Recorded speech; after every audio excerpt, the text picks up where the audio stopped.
মাগরিবের ফরজ নামাজের পরে একটি দোয়া পড়ুন এবং ফলাফল নিজ চোখে দেখুন।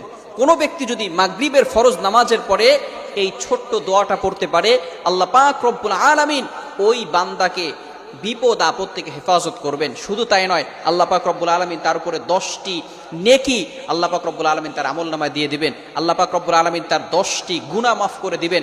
আল্লাহ পাক রব্বুল আলামিন তার 10টি মর্যাদা বুলন্দ করে দিবেন। আল্লাহ পাক রব্বুল আলামিন তাকে প্রটেক্ট ফ্রম অল অ্যাক্সিডেন্ট, সকল বিপদ আপদ থেকে, বালা মুসিবত থেকে হেফাজত করবেন। বড় বড় রোগ থেকে আল্লাহ পাক রব্বুল আলামিন ওই দিন তাকে হেফাজত করবেন। আল্লাহ পাক রব্বুল আলামিন অ্যাক্সিডেন্ট থেকে তাকে হেফাজত করবেন। আপনাকে যদি ঘরের ভিতরে আগুন লেগে যায়, আগুন লাগা থেকে আল্লাহ পাক রব্বুল আলামিন আপনাকে হেফাজত করবেন, যদি খালি আপনি একটি আমল করতে পারেন। শুধু তাই নয়, আল্লাহ রাসূল সাল্লাল্লাহু আলাইহি ওয়াসাল্লাম বলে দিয়েছেন, সারা রাত ধরে ওই বান্দার জন্য ফেরেশতারা আল্লাহ তাআলার কাছে দোয়া করতে থাকবে। শুধু তাই নয়, 4 জন গোলাম আজাদ